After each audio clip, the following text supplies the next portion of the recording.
Hello বন্ধুরা, এই গল্পটি কারও মনে আঘাত দেওয়ার জন্য নয়, এটাকে হৃদয়ে নেবেন না। আমার নাম খুশি, আমি একজন সুন্দরী মহিলা এবং বাড়িতে একা থাকি। একদিন একটি ১৬ বছরের ছেলে আমার কাছে এলো এবং এমন একটি ইচ্ছার কথা বলল যা শুনে আমার হৃদয় প্রায় থেমে গেল। আমি কখনো ভাবিনি যে এত ছোট একটি ছেলে এত নির্লজ্জভাবে এমন কিছু বলতে পারে। কিন্তু আমি কি করতে পারতাম? আমি সুন্দরী ছিলাম এবং আমার টাকার খুব প্রয়োজন ছিল। মনে মনে ভাবলাম, এই ছেলেটা আমাকে কি ক্ষতি করতে পারে? সর্বোচ্চ ৫ বা ৭ মিনিট টিকবে। এই ভেবে আমি তার কথা মেনে নিলাম যে সে তার ইচ্ছা পূরণ করবে। কিন্তু যাকে আমি ছোট ছেলে ভেবে অনুমতি দিয়েছিলাম, সে তো পুরো রাত আমার চিৎকার বের করে দিল। আমার বয়স ছিল ৩২ বছর, কিন্তু দেখতে আমি আমার বয়সের চেয়ে অনেক ছোট লাগতাম। টাকার জন্য আমার খুব লোভ ছিল, কিন্তু কিভাবে টাকা জোগাড় করব তা ভেবে আমার কিছুই বুঝে আসছিল না, কারণ আমার স্বামী সবসময় অসুস্থ থাকতেন। একদিন আমি বাড়িতে একা ছিলাম, কোনো কাজকর্ম ছাড়াই। তখন সেই ১৬ বছরের ছেলেটা আমাদের বাড়িতে এলো। যে দৃষ্টিতে সে আমাকে দেখছিল তা থেকে আমি বুঝে গেলাম সে কি চায়। সালাম দেওয়ার পর সে বলল, ম্যাডাম, আমি একা এবং একটি কথা আপনার সাথে ঠিক করতে চাই।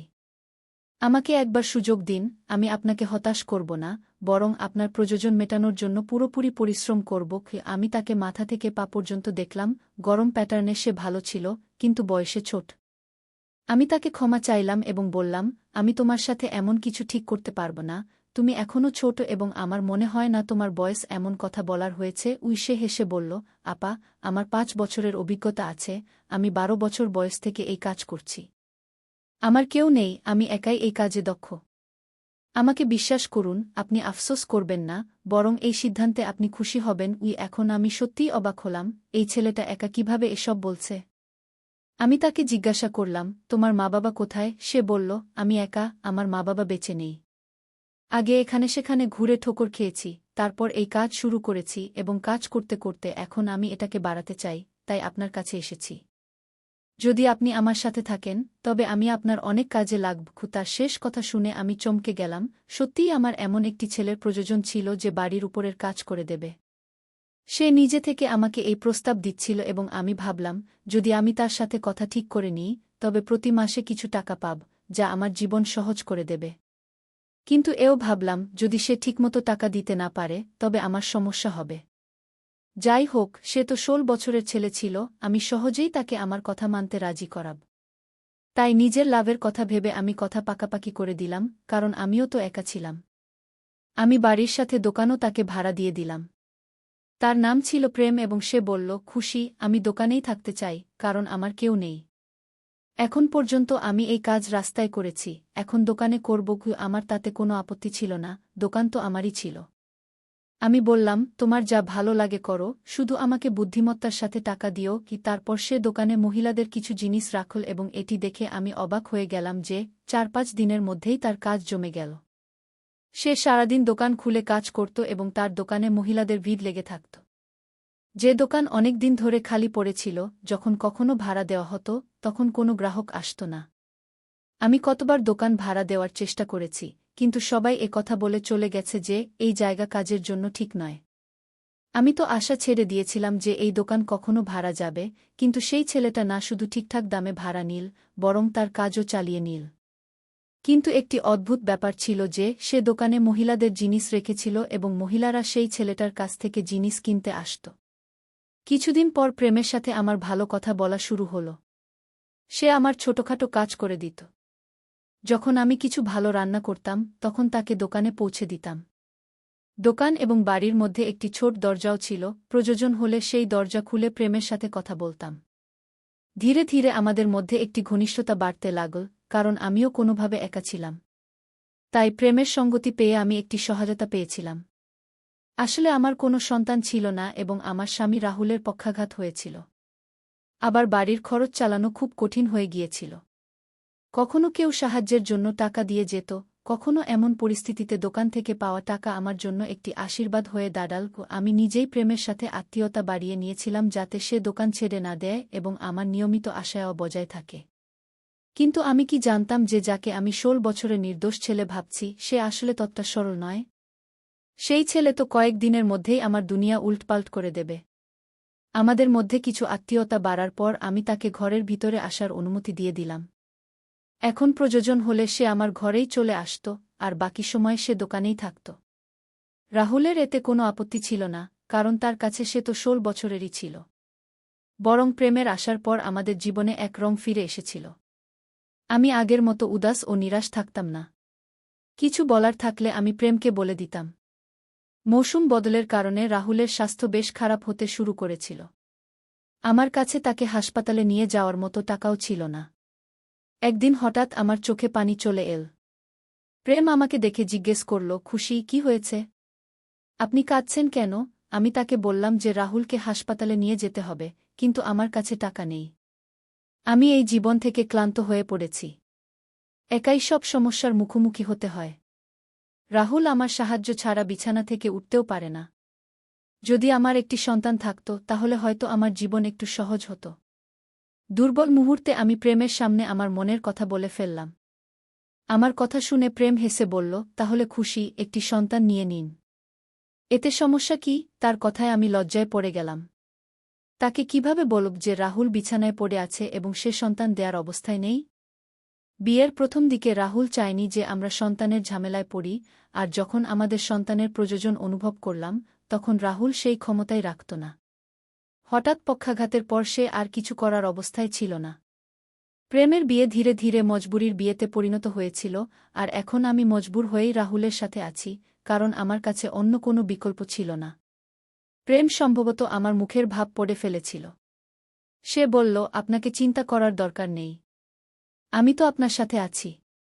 দেখুন, শীঘ্রই আপনার সব সমস্যা দূর হয়ে যাবে। তার কথায় আমি হেসে ফেললাম। সে একাই এত সাহসী ছিল যে সব চ্যালেঞ্জের মুখোমুখি হয়ে যেত, আর আমি এত বয়স হওয়া সত্ত্বেও সাহস জোগাড় করতে পারিনি। প্রেম 8 বছর বয়সে তার বাবা-মাকে হারিয়েছিল, তবুও সে জীবনের মেলায় হারায়নি, শুধু নিজের জীবনের পথেই চলেছিল। রাহুলেরও অনেক সেবা করতে শুরু করল। যখন আমি কোনো কাজে বাইরে যেতাম, প্রেম আমার স্বামীর যত্ন নিত। সে তার পাশে বসে থাকত। তাদের মধ্যে কি কথা হতো আমি জানতাম না, কিন্তু যখন আমাকে দেখত, প্রেম চুপ হয়ে যেত। প্রেম আমাকে প্রতিশ্রুতি দিয়েছিল যে সে আমার সব ইচ্ছা পূরণ করবে, আর তার এই কথায় আমি হেসে ফেললাম। আমি একটি সন্তান চেয়েছিলাম, আমার জীবনের সন্তানের অভাব পূরণ করতে চেয়েছিলাম, কিন্তু প্রেম তা কিভাবে পূরণ করবে? তার খুশির জন্য আমি মুখে হাসি রাখতাম। এর কয়েকদিন পর আমি নিজের ভিতরে একটি পরিবর্তন অনুভব করতে শুরু করলাম। যখন আমার স্বাস্থ্য বেশি খারাপ হয়ে গেল, তখন প্রেম আমাকে টাকা দিয়ে বলল, আপনি ডাক্তারের কাছে যান। তার কথায় আমি ডাক্তারের কাছে গেলাম, আর সেখানে গিয়ে আমার উপর বিস্ময়ের পাহাড় ভেঙে পড়ল। আমি জানতে পারলাম যে আমি গর্ভবতী। এটা কিভাবে সম্ভব? রাহুলের তো সেই ক্ষমতা ছিল না যে সে বাবা হতে পারে, তাহলে আমি কিভাবে গর্ভবতী হলাম? হাত কাঁপতে কাঁপতে রিপোর্ট নিয়ে বাড়ি ফিরলাম। বাড়ি গিয়ে রাহুলকে বললাম, আর সে হেসে বলল, সম্ভবত আমি এখন সেই ক্ষমতা ফিরে পেয়েছি যে আমি একটি সন্তানের বাবা হতে পারি। ঈশ্বর যদি আমাদের এই সুখবর দিয়ে থাকেন, তাহলে এটা হেসে গ্রহণ করুন। রাহুলের কথায় আমি হতবাক হয়ে গেলাম। আমি কি সত্যিই রাহুলের সন্তানের মা হতে যাচ্ছি? এটা এমন একটা বিষয় ছিল যাতে আমার বিশ্বাসই হচ্ছিল না। রাহুলের অবস্থায় তো আমি কোনো পরিবর্তন দেখছিলাম না, তাহলে এটা কিভাবে সম্ভব? যাই হোক, আমি এটা মেনে নিলাম যে আমি রাহুলের সন্তানের মা হতে যাচ্ছি। এখন থেকে আমি নিজের যত্ন নেওয়া শুরু করলাম। এটা জানতে পেরে প্রেমও খুব খুশি হল যেন তার বাড়িতে সন্তান আসছে। সে দোকান থেকে ফ্রি হয়ে আমার বাড়িতে আসতে শুরু করল। সে রাহুলকে গোসল করানোর দায়িত্বও নিজের কাঁধে নিয়ে নিল। রাহুলের সেবায় সে বেশি সময় দিতে লাগল। আগেও সে রাহুলের পাশে এসে অনেকক্ষণ বসে থাকত, তখন আমার মনে হতো প্রেমের আশায় আমার জীবন বদলে গেছে। এখন সে আমার জন্য কখনো ফল আনে, কখনো জুস। তার দোকান ঠিকঠাক চলছিল। এইভাবে দিন কেটে গেল। তারপর পুরো 9 মাস পর আমি একটি সুন্দর শিশুর জন্ম দিলাম, যে আমার মতো নয়, রাহুলের মতো নয়। আশ্চর্যের বিষয় হল, সে দেখতে ঠিক ভালোবাসার মতোই।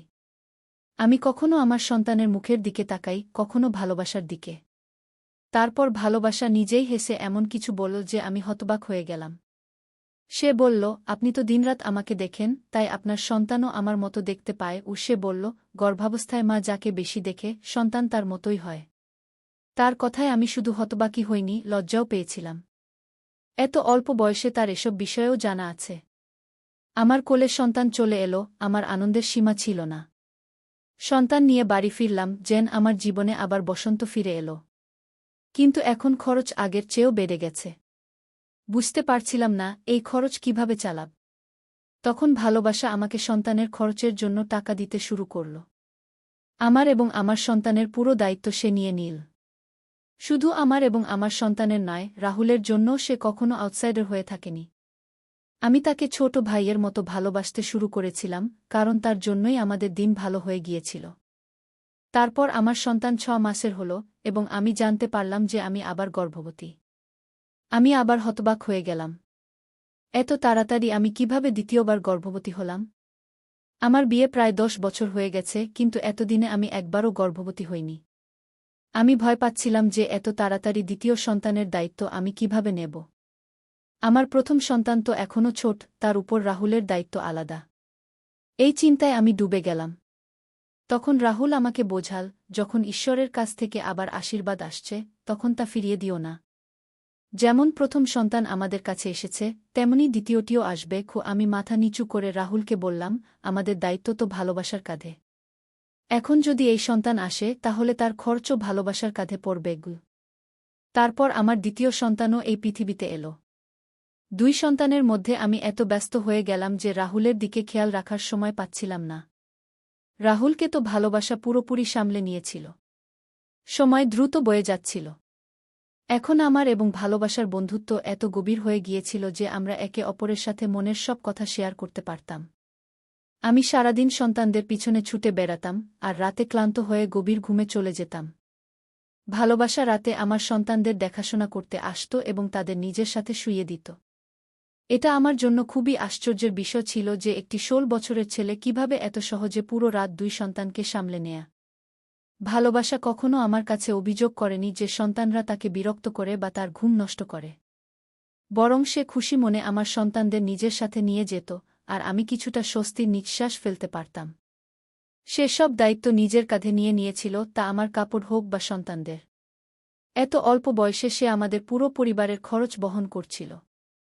কিন্তু আমি লজ্জা পেতাম, কারণ সে আমাদের সাথে এক কদমে ছিল। একদিন হঠাৎ ভালোবাসা কোনো কাজে আমার ঘরে ঢুকে পড়ল। সে নির্ভয়ে আমার ঘরে চলে আসত। আমার কথা শুনে তার চোখে পানি চলে এলো এবং সে বলতে লাগল, আপনি কি আমাকে আউটসাইডার মনে করেন? আমি তো আপনাদের সবাইকে আমার সব কিছু মনে করেছি। আমি আপনার জন্য সব করতে পারি। আমি শুনেছি আপনি আবার গর্ভবতী। আপনি আপনার স্বাস্থ্যের দিকে খেয়াল রাখুন, খরচের চিন্তা করবেন না। আপনার দোকানে অনেক বরকত আছে, আর আমি ভাগ্যক্রমে আপনাকে এসব দিতে পারছি। ও সে সবসময় এমন কথা বলত, তাই আমার আরও ভালো লাগত। 3 সন্তানের মা হওয়ার পর আমি পুরোপুরি বদলে গিয়েছিলাম। আমার মধ্যে আগের মতো বিষণ্ণতা ছিল না। দিন কিভাবে কেটে যায় তা বুঝতে আমার দেরি হতো না। আমি রাহুলকেও অবহেলা করতে শুরু করেছিলাম। এক রাতে আমার 3 সন্তান খুবই বিরক্ত করছিল, তখন ভালোবাসা এসে বলল, আপনি এদের আমাকে দিন, আপনি আরাম করে ঘুমান। আমি খুশি মনে সন্তানদের ভালোবাসার হাতে দিয়ে দিলাম। সে সবসময়ের মতো আমার জন্য দুধ নিয়ে এলো এবং আমার দিকে দুধের গ্লাস বাড়িয়ে বলল, আপনার খেয়াল রাখুন। আমি গ্লাস হাতে নিয়ে ভালোবাসাকে ধন্যবাদ জানালাম। সে সন্তানদের নিয়ে চলে গেল। কিন্তু হঠাৎ আমার হাত থেকে দুধের গ্লাস পড়ে গেল। আমার কাজ আবার বেড়ে গেল। বাড়ি পরিষ্কার করতে লাগলাম, তারপর বিছানায় শুয়ে পড়লাম। কিছুক্ষণ পর আমার মনে হলো যেন ঘরে কেউ আছে। আমার শ্বাস আটকে আসতে লাগল, মনে হচ্ছিল যেন কোনো চোর ঢুকে পড়েছে। তারপর আমি আমার বিছানার পাশে কারো উপস্থিতি অনুভব করলাম। কেউ আমার শরীরের সাথে খেলতে চাইছিল। আমি উঠে বসলাম এবং চিৎকার করে উঠলাম। আমার চিৎকারে রাহুলের ঘুম ভেঙে গেল। আমি তাড়াতাড়ি ঘরের বাল্ব জ্বালালাম। যা দেখলাম তাতে আমার ঘর একেবারে অগোছালো হয়ে গিয়েছিল। আমাদের পাড়ার একটি লোক আমার উপর ঝুঁকেছিল। তাকে দেখে আমি স্তব্ধ হয়ে গেলাম। প্রথমে সে লজ্জা পেল, তারপর বলতে লাগল, খুশিজি, আমি কিছু আপনার স্বামী নিজেই আমাকে অনুমতি দিয়েছিলেন যে আমি প্রতিরাতে আপনার সাথে ঘুমাব। আমি ঘুমাতাম এবং সে টাকা নিত, তারপর সে টাকা আপনাদের উপর খরচ করত। আসলে ঘরের অবস্থার কারণে রাহুল খুব চিন্তিত ছিলেন। তিনি কোনোভাবে এই সমস্যা থেকে মুক্তি পেতে চাইছিলেন। তখন তিনি নিজেই আমাকে এই অনুমতি দিয়েছিলেন। রাতে আপনার বাড়িতে আমি থাকতাম। আমার চিৎকার শুনে প্রেম দৌড়ে এলো। তাকে দেখে সেই লোক বলল, প্রেম, তুমি তো বলেছিলে যে সে রাগ করবে না, আমি সহজেই আমার ইচ্ছা পূরণ করতে পারব। কিন্তু সে তো জেগে আছে। সেই লোকের কথা শুনে আমার পায়ের নিচের মাটি সরে গেল। প্রেম আতঙ্কিত হয়ে আমার দিকে তাকাল। আমি বুঝতে পারছিলাম না যে কি হচ্ছে। প্রথমে আমি সেই লোককে গালি দিতে শুরু করলাম। আমি ঘৃণার সাথে প্রেমের দিকে তাকিয়ে জানতে চাইলাম, এটা কি? তখন প্রেম বলল, আপনার স্বামীর কাছে এত টাকা ছিল না যে তিনি এই পরিবারের খরচ চালাতে পারেন, তাই তিনি আমাকে বাধ্য করেছিলেন যে আমি আপনাকে কারো সাথে ঘুমাতে বিক্রি করি। যখন কোনো গ্রাহক আসত, আমি আপনার বাচ্চাদের নিয়ে যেতাম এবং আপনাকে দুধে ঘুমের ওষুধ মিশিয়ে দিতাম। আপনি ঘুমিয়ে পড়তেন, গ্রাহক আপনাকে ব্যবহার করে চলে যেত। এই 3টি বাচ্চাও কোনো না কোনো গ্রাহকের, কারণ রাহুল পিতা হওয়ার ক্ষমতা রাখেন না। আমি আপনার সাথে কোনো ভুল বুঝাবুঝি করিনি, আপনার স্বামী যা বলেছিলেন আমি তাই করেছি। তার ইচ্ছায় আমি আপনাকে বিক্রি করেছি। এটি শুনে আমার শরীর কাঁপতে শুরু করল। আমি আশ্চর্য হয়ে রাহুলের দিকে তাকালাম। সে তার চোখ নামিয়ে নিল, তারপর নিজেই বলতে লাগল, আমার অসুস্থতার কারণে ঘরের অবস্থা খারাপ হয়ে গিয়েছিল। আমি আপনাকে সন্তানও দিতে পারিনি। খাবারের জন্য হাহাকার পড়ে গিয়েছিল। এসব দেখে আমার হৃদয় জ্বলত, কিন্তু আমি কিছু করতে পারতাম না। তাই যখন আমি বুঝলাম যে প্রেম কি কাজ করে, আমি নিজেই তাকে বলেছিলাম যে প্রতিরাতে আপনাকে কারো না কারো কাছে বিক্রি করবে। আমি নিজে ঘুমের ওষুধ খেয়ে ঘুমাতাম, তাই আমার কিছু জানা হতো না। প্রেম কোনো গ্রাহক আনত, তারপর সকাল হওয়ার আগে গ্রাহক চলে যেত। বাচ্চা হলে আপনি খুশিতে ভরে যেতেন এবং আমাদের ঘরের অবস্থা বদলে যেত। আমি এটাই চেয়েছিলাম। রাহুলের কথা শুনে আমি মাথা চেপে ধরলাম। বিশ্বাস হচ্ছিল না যে আমার স্বামী আমার উপর এত বড় অত্যাচার করেছে। ঘরের অবস্থা ঠিক করতে এবং আমার গর্ভে বাচ্চা ভরার জন্য প্রেমের সাথে মিলে সে আমার শরীরের ব্যবসা করেছে। আমি ফুপিয়ে কাঁদতে লাগলাম। কিছুটা সংযত হয়ে প্রেমের সামনে হাত জোড় করে বললাম, আমাদের জীবন থেকে চলে যাও। তোমার আসার আগে আমরা হয়তো ক্ষুধার্ত থাকতাম, কিন্তু আমার স্বামী কখনো আমার শরীরের ব্যবসা করেনি। তার মনে এমন কোনো ভাবনাও আসেনি। আমি প্রেমকে সাথে সাথে দোকান খালি করতে বললাম এবং তার কোল থেকে আমার বাচ্চাদের ছিনিয়ে নিলাম। আমার 3টি ছোট বাচ্চা আমার সামনে ছিল, যাদের বাবার কোনো ঠিকানা আমি জানতাম না। আমি নিজের উপর আফসোস করছিলাম। আমি কত বোকা ছিলাম যে বুঝতে পারিনি এই বাচ্চারা আমার স্বামীর নয়। আমি সেই 2 পুরুষের হাতে বোকা হয়েছি। আমার জন্য শুধু প্রেমই নয়, রাহুলও দোষী ছিল। কিন্তু আমি কি করতাম? আমি রাহুলের সাথে বিবাহের বন্ধনে আবদ্ধ ছিলাম এবং তার অবস্থা এমন ছিল না যে আমি তাকে ছেড়ে চলে যেতে পারি। তাই বাধ্য হয়ে তার সাথে দিন কাটাতে লাগলাম। প্রেম দোকান ছেড়ে চলে গেল। আমি সেই দোকানে জমা কিছু টাকা দিয়ে মেয়েদের জিনিস রাখলাম এবং আমার নিজের দোকান চালাতে লাগলাম। গ্রাহকরা আগে থেকেই তৈরি ছিল, তাই আমার দোকান চলতে লাগল এবং ঘরের খরচ চলতে লাগল। আমি আমার বাচ্চাদের জড়িয়ে ধরলাম। এরা আমার বাচ্চা, তাদের বাবার সম্পর্কে আমি জানি না, কিন্তু আমি এদের আমার গর্ভ থেকে জন্ম দিয়েছি, তাই এদের জন্য আমার হৃদয়ে ভালোবাসা কমেনি। আপনি বলুন, আমার সাথে যা হয়েছে তা কি ঠিক ছিল? আমার স্বামীর কি এমন কাজ করা উচিত ছিল? ঘরের অবস্থা ঠিক করতে কি কোনো পুরুষ তার স্ত্রীর শরীরের ব্যবসা করতে পারে? আমাকে কি আমার বাচ্চাদের ছেড়ে দিতে হবে? আজকাল কি কোনো ছোট বাচ্চা বা যুবকের উপর বিশ্বাস করা যায়? আপনার মতামত কমেন্টে জানান। ভিডিও দেখার জন্য ধন্যবাদ।